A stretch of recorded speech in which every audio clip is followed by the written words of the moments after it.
দাবি মোদের একটাই, ভোলার গ্যাস ভোলায় চাই, দাবি মোদের একটাই, মেডিকেল কলেজ হাসপাতাল চাই, ভোলার দাবি একটাই, ভোলার গ্যাস ভোলায় চাই, ভোলা বরিশাল সেতু চাই, ভোলার গ্যাস ভোলায় চাই, মেডিকেল কলেজ হাসপাতাল চাই। সংগ্রামী উপস্থিতি, আপনারা জানেন ভোলার গণমানুষের ন্যায্য এবং যৌক্তিক দাবি নিয়ে আমরা গত কয়েকদিন যাবৎ নিরলস পরিশ্রম করে যাচ্ছি। রাজপথে আমাদের এই ন্যায্য দাবির পক্ষে আমরা ধারাবাহিক কর্মসূচি পালন করে আসছি, কিন্তু আমরা দেখলাম আমাদের এই অক্লান্ত পরিশ্রম ভোলাবাসীর প্রাণের দাবির পক্ষে এই অন্তর্বর্তীকালীন সরকারের এখনো পর্যন্ত কোনো ভ্রুক্ষেপ নেই। আমরা এই অন্তর্বর্তীকালীন সরকারের উপদেষ্টাদের কাছ থেকে এখন পর্যন্ত ভোলার ন্যায্য দাবির পক্ষে কোনো সুস্পষ্ট রূপরেখা পাইনি।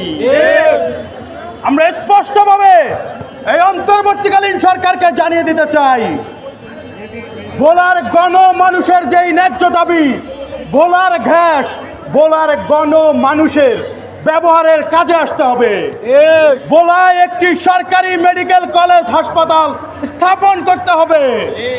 ভোলা বরিশাল সেতুর দৃশ্যমান রূপরেখা ভোলাবাসীর সামনে অন্তর্বর্তীকালীন সরকারকে উপস্থাপন করতে হবে।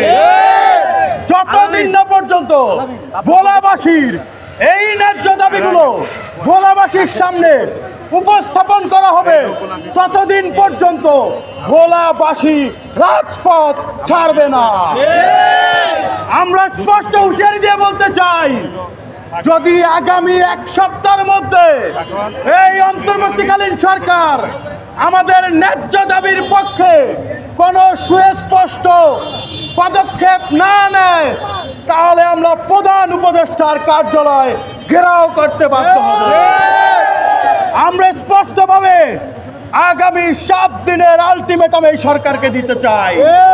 আগামী 7 কার্যদিবসের মধ্যে যদি ভোলার গণমানুষের দাবির পক্ষে কোনো রকম পদক্ষেপ আমরা না দেখি, ভোলার ডিসি অফিস এবং ঢাকায় প্রধান উপদেষ্টার কার্যালয় ঘেরাওর হুঁশিয়ারি আমরা দিচ্ছি।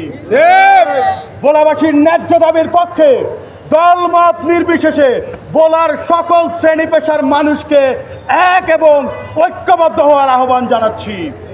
সংগ্রামী ভোলাবাসী, আমরা ভোলার গণমানুষের পক্ষে আমাদের আজন্ম এই লড়াই জারি রাখতে চাই।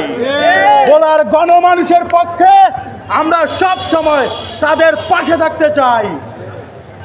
সকলকে আগামী দিনের কর্মসূচিতে স্বতঃস্ফূর্তভাবে অংশগ্রহণ করার আহ্বান জানিয়ে আমি আমার সংক্ষিপ্ত বক্তব্য